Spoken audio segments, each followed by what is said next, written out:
Maya Angelou, in your life you've been all sorts of things. A cook, a conductorette on a tramcar, a madam, a prostitute, a dancer, a singer, an actress, a civil rights activist, a writer. What's given you most satisfaction?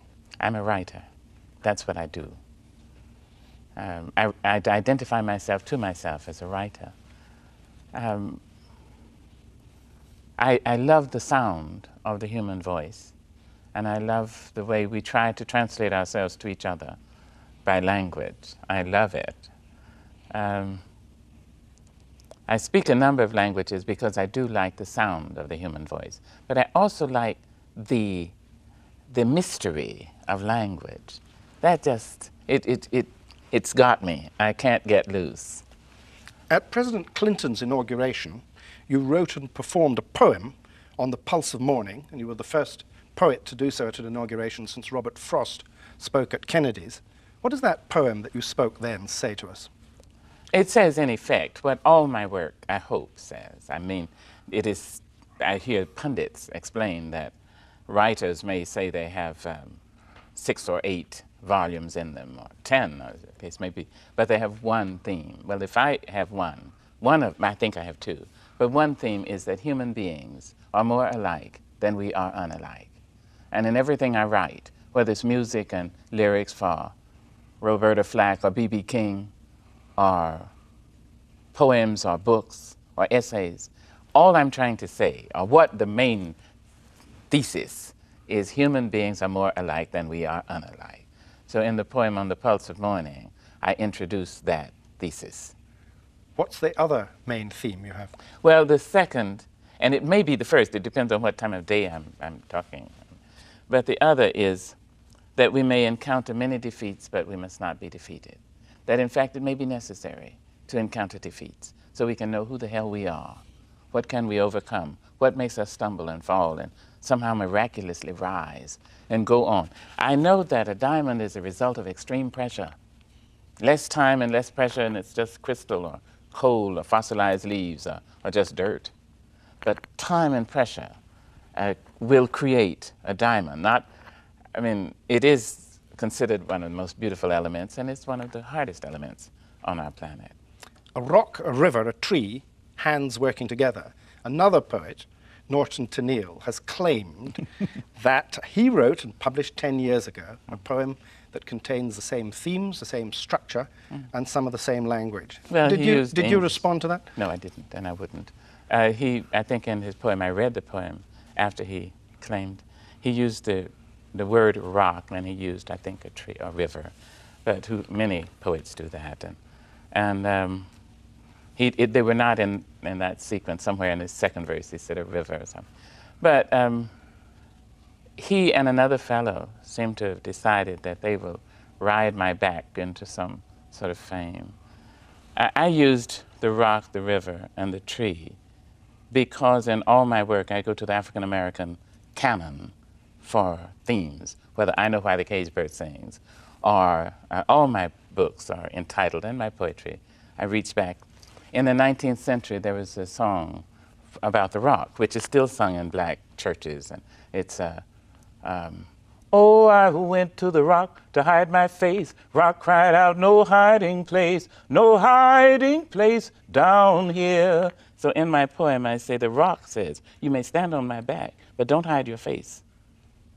And the river is from 2 songs. It's from Deep River, but it's also from, there's the river. The River of Jordan? No, everybody knows the song. It's, I will study War No More.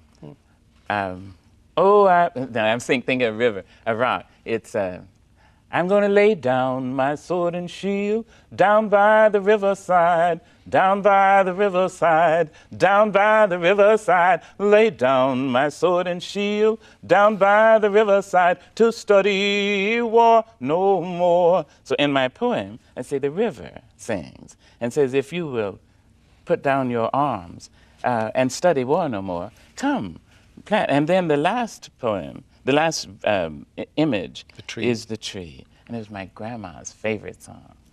And she sang, she's a tall woman, taller than I, and I'm 6 foot. And she sang, I shall not be moved. I shall not be moved, just like a tree that's planted by the water. Oh, I shall not be moved. So those are the 3. And throughout the poem, I continue that theme that if you will plant yourself beside me, here beside the river, and study war no more, then, we Do you think America might listened to survive. did America listen to your poem? Yes. Does A it- number of people listened to the poem. I mean, Heard it, yes. Yeah. Yes, a number of people have heard Right. it and were inspired by Yeah. it. But the poem has been translated, I'm told, into some 41 languages. So a lot of people have heard it. Before you'd written a book at all, a publisher told you that it was hard to write autobiography as literature. But The Caged Bird is certainly literature, and fine literature at that. Was it hard to write? It was very hard. I was suckered into it. I mean, you know how the pugilists talk about a sucker punch? Well, I had gone with James Baldwin to Jules Pfeiffer's house. And Jules was then married to a woman, Judy. And all 3 of them were wits and were big talkers. So I had to fight for the right to play it good.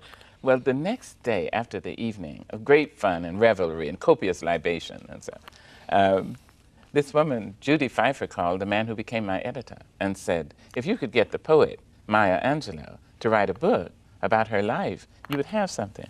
So he phoned. I said no. He asked me a second time. I said no. So I went out to California. I had written 10 one-hour programs, a series for PBS. And Bob Loomis phoned the last time. He said, well, Miss Angelou, I'm just as glad you don't try to write an autobiography, because to write autobiography as literature is impossible. So I said, well, let me try. But I'm sure James Baldwin had called him, because that's something, even now, I still jump when that button is pushed. I'm not proud of that. I would like to grow into the person who says, you push that button, I shall not jump. But I haven't grown that far yet. Was it hard to remember? Had you buried the memories of your early life? I don't think so. I have a strange kind of memory, and I think it is a physiological difference in my brain, because I didn't speak for years. And I think those areas of the brain which would have dealt with the vocalization and articulation of ideas and thought plans, I think that the brain just went somewhere else. It just said, okay, I'm not jumping from here to there, so I'll jump from here to there. And I have a strange kind of memory. A lot of the people I've written about are still alive. And Tell me, I talked to a writer the other day in this series, the English writer and novelist Jeanette Winterson, and she said there's no such thing as autobiography. There's only art and lies. I love that. Well, but that's good. Do you reckon to what extent is the book a construct, and to what extent is it reportage of what actually happened? Oh, no, I think that's a wonderful statement, because all art is lies. All lies are art. It's like all riddles are blues, and all blues are sad, or funny or something. I mean, you can't say that, that I have spoken truth to you, even though I say this is a red blouse. Now, but red to me may mean something utterly different to you. And so my attempt to translate, to describe what I see may be so absolutely different. What I mean by square may mean something other than what you mean by square. Wait, let me just finish this. I love that. I believe that people can tell so many facts that they obscure the truth.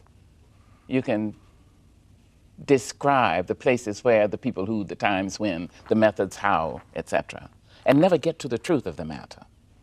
You just blind people with data, and numbers and stuff, percentages. But the heart of the thing is lost or beshrouded. Now, I have no hesitation in trying to get to the truth of the matter and putting 5 or 6 facts and pieces of data together to try to show, look at this, this is human, this is who we are, this is what we can stand. So art and lies, I like that. Tell me about your childhood. Who was your father? My father was Bailey Johnson. My father was born to a woman who was a tree, really. I mean, she was. And at 16, he left home. He left this little village in the South where my grandmother owned the only black-owned store in the town. He left and joined up, put his age up, and went to World War I and learned French and came back much too grand for his skin color at the time. He thought that he was handsome, he spoke French, he was debonair, and he would have been lynched in the South. Right. So he became a doorman at a swank hotel in Los Angeles. And he wore a uniform. I have photographs. He wore the uniform as if he was a major in the army. It was just. And your mother, who was she? My mother was a very pretty woman from St. Louis, and who loved him quite a lot. Fortunately for myself, for my brother, for the welfare and weal of my country, they separated soon, but they were absolutely too volatile to be together. But she was a very pretty woman and a very bright woman, and very courageous. She worked hard and sent you when you were 3 away. Yes. She sent you to your grandmother. To my paternal grandmother, Right. at that. Yes. Was there any sense of rejection on your part at that time? Absolutely. I thought it was the worst thing when I just declared her dead so that I wouldn't have to long for her. Yes, that was terrible rejection. My brother has never recovered. What was your grandmother like? Mama. She was just the best. She spoke softly. She walked very straight.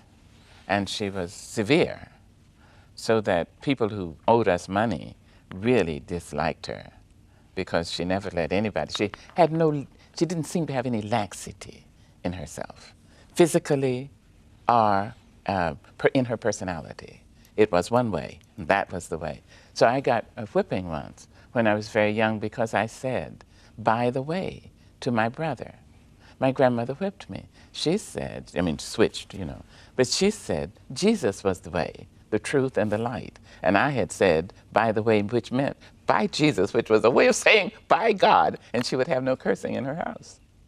So, she was just stern. Your mother sent for you back to St. Louis? Yes.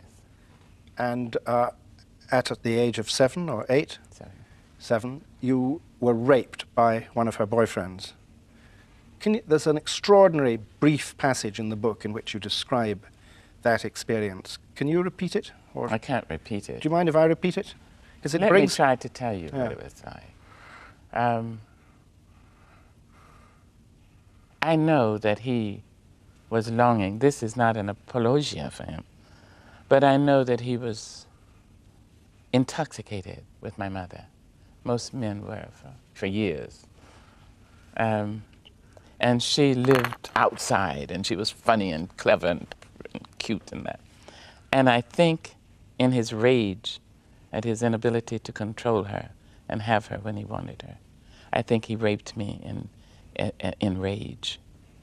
I don't condone that, but as an adult, I try to understand what provokes and impels people into and out of things.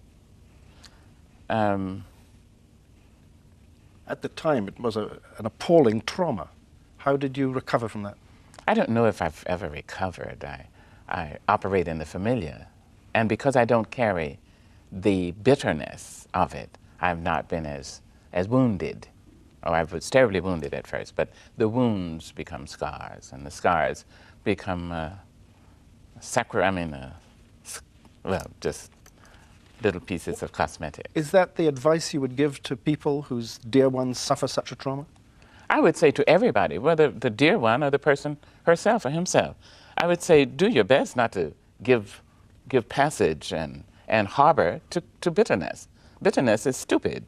First, it's like cancer. It eats upon the host. Doesn't do a damn thing to the object. Right. So try not to be bitter, because that's silly. I mean, that's a waste of energy and almost a waste of life. To be angry is very good, I think. Anger is like fire. It burns things out and leaves nutrients in the soil and so forth. I think that's good. You should always be ready to be angered, injustice and cruelty, but not to be bitter. You told the rapist's name, and the next day, I think, he was beaten to death. Was that a direct consequence? Well, he was put in jail, and he was freed in one day. He was put in jail, and they spent one day. And the police came by my maternal grandmother's house and told her that he had been found dead and that it seemed he'd been kicked to death. I was 7.5. I thought my voice had actually killed him. And so I stopped talking. It seemed to me it was very dangerous that if my voice could kill people like that, then if I spoke, anybody might just get downed. I felt I could speak to my brother, and so sometimes I did. You took a conscious decision not to speak? Yes. And you held to that for how long? Almost 6 years. How did that affect your schooling? You went back to Stamps in Arkansas. Yes. How did it affect I was an A student. But you see, also my grandmother, again, owned most of the land, and Mama was Mama. So all the teachers who came, it was the South, and there were no boarding houses for black teachers. They would come from the big city like Little Rock or Pine Bluff or somewhere, and to this village, and they would have to live with people who, who had houses. Well, as soon as the teachers would move in, they would be told, now Sister Henderson's granddaughter doesn't speak. So I wrote everything on the blackboard. I had a tablet, which I tucked into my skirt, and if I had a dress, I would have a belt, tie belt, and tuck it in, and I wrote everything. And you read? I read everything. And you say that you discovered Shakespeare at Stamps. Yeah, about 9 or 10. It's amazing. I couldn't believe that he was white.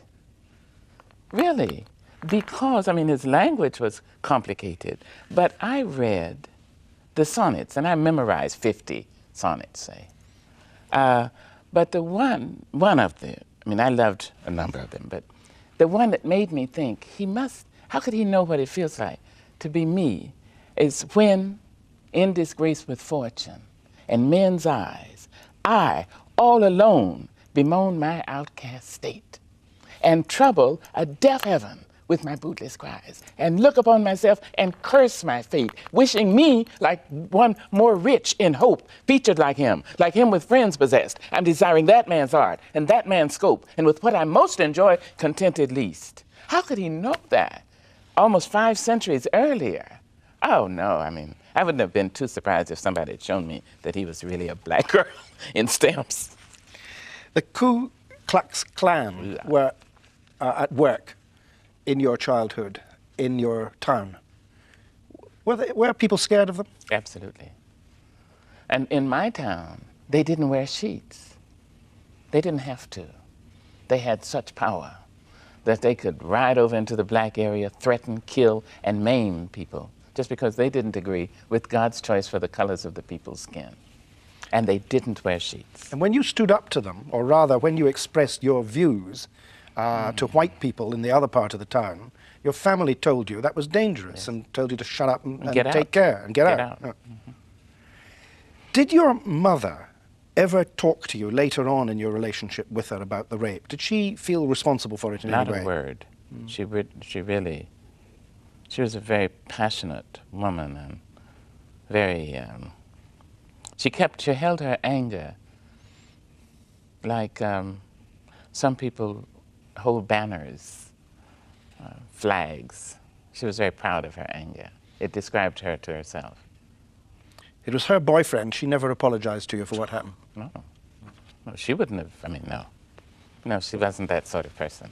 You had both a glamorous, loving, working mother and also a very strong grandmother. Yes. You had a supportive, extended family. Yes. Is that characteristic of Negro society? Well, I had a wonderful uncle, too, and I think and my brother, of course. But my uncle was very supportive and very encouraging. He believed I could do things. And I have to mention his name.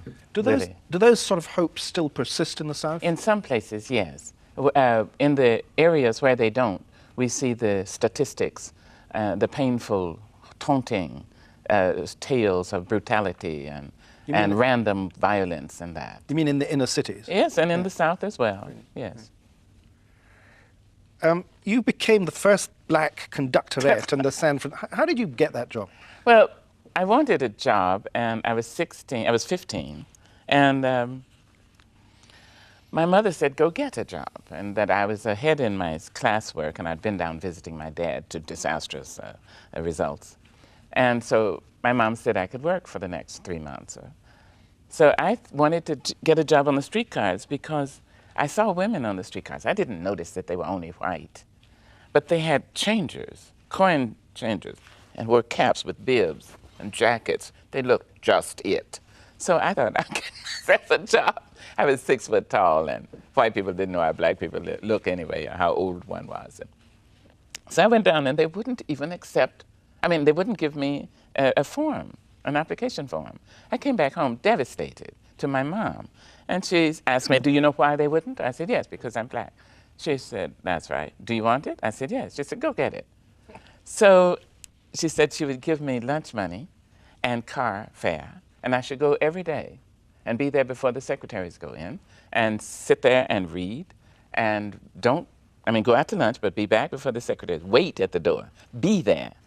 Well, by about the 4th day, I was so tired of this thing, I wanted to give up. I wanted to go home. But Mom, she said, asked me, do you want it? I said, yes. She said, get it. So I couldn't fold, I really was tired of it, but I stuck it. And after a month, I got the job. Looking for sexual experience, you asked a young man to have intercourse with you and got pregnant. Yes. Was it easy to be a mother at the age of 17? Well, it wasn't easy, but my mom didn't put me down. I didn't let her know until 3 weeks before my child was born. She delivered him. She asked me, do you love the boy? I said, no. She asked, does he love you? I said, no. She said, well, then there's no point in ruining 3 lives. We have a baby. We're going to have a baby. And my son, if I have a monument in the world, my son is my monument. He says, I shouldn't say that he should be his own monument, but he's not here, I can say it. Later on, hard put to it to earn a living, and for other reasons, you became briefly a prostitute. Well, it wasn't, I think it was because the fellow I liked told me he was desperate. And I was so green. I was 18 or something. I think at 18, people probably should all be put out in pens, fresh meat thrown to them until they become acclimatized and socialized. I tell you why I wrote that, though. I wrote about that in a book called Gather Together in My Name, because so many adults told and tell young people, I've never done anything wrong. My closet is free of specters and ghosts and skeletons. My dad would have killed my mother. I was so good. And so young men and women must think, well, damn, there's something wrong with me. My parents are so good and so pure. So I thought they could all gather together in my name. I would tell the children, listen, I've done this. This has happened. I have forgiven myself. I've gotten up. And this has happened. I was afraid that when I told it that there would be a sort of worldwide, or certainly nationwide, sneering at me. Just the opposite. Just the opposite happened. People were so grateful that somebody told the children, listen, dear, you may make many mistakes, and you may be defeated, but you must not be defeated. You may encounter defeats. How did you avoid the mistake of getting onto heavy drugs? Well, a man was very kind to me, a man who used drugs, who was a boyfriend. He took me to a shooting gallery where they shoot up drugs. And I didn't even know he used drugs, but he took me and he brought me into the bathroom and leaned against the door so I couldn't get out. And he rolled up his sleeve and he took his tie and I started crying. He said, watch it, look at this.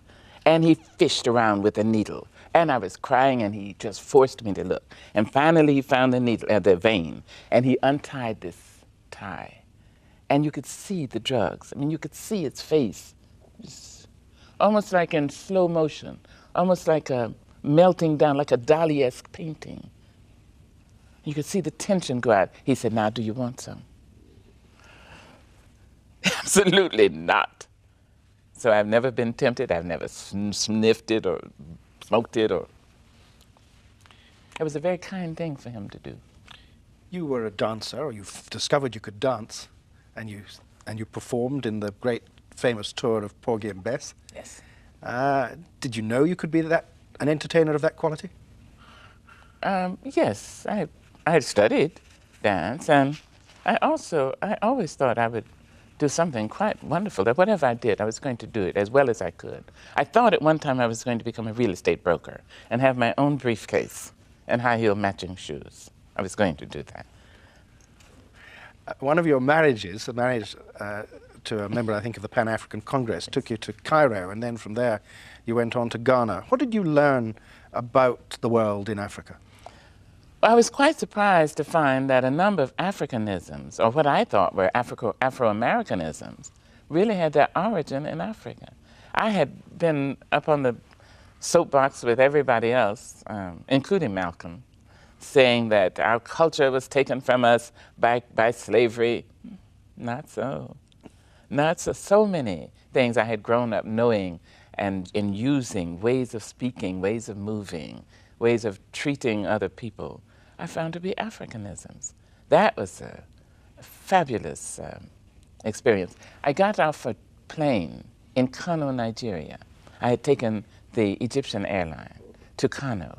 I got off the plane and a young black man in white shirt, white knickers, epaulettes, a cap. I'd never seen a black man on a tarmac in anything other than a cleaning uniform. And this fellow saluted as the people deplaned, all the Europeans and Egyptians. Good afternoon, welcome to Kano, welcome, welcome. And when I came down, a beam of smile went right to his ears and he said, welcome, auntie. I thought, wait a minute. But that's how I would have been addressed by a young person in the South. Have your books changed the way that black Americans see the world? Or the way that we see black Americans? Some people say so. It's not for me to say that. You've often been described as a feminist writer. Are you a feminist writer? Well, I'm a female and I'm a writer. I don't know if that's so. You once said that feminism didn't offer much to black American women. Oh, well, maybe that was early on. I don't know about feminism anyway. I know about womanism. You know, I know something about that. Sometimes feminists can be, feminism can be not very inviting. And I like being a woman a lot. And being a black American woman even more.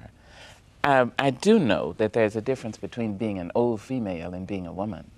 Born with certain genitalia, if you live long enough and don't get run over by a truck or eaten up by a lion or something, then you can be an old female. But to be a woman is so inviting. This is the same being a man. You can have certain genitalia and live long enough, you'll be an old male. But to be a man is to have some grace and some humor, some passion, some compassion. It's a wonderful thing.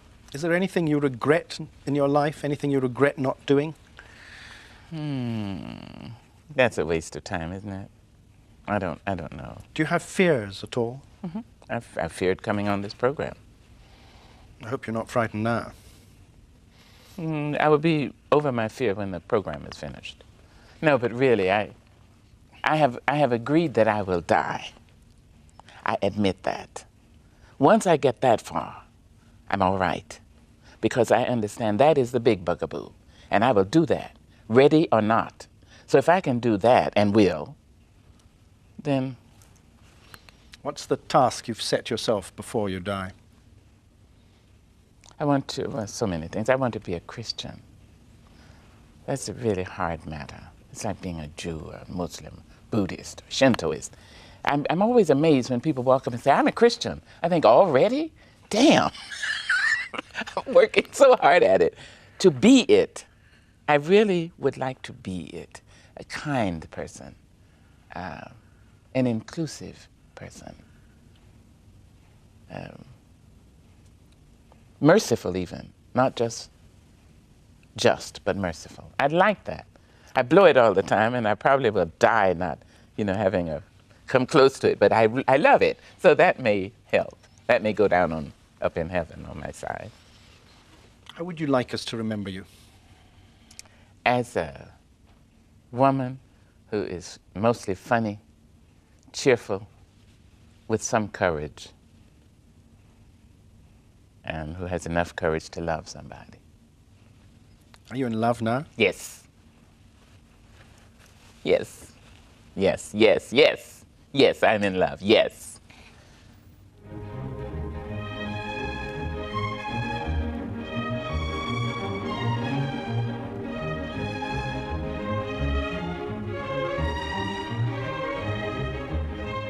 From recent encounters to more memorable moments from the archives, famous faces in conversation, choosing their desert island discs. Listen now on BBC Sounds.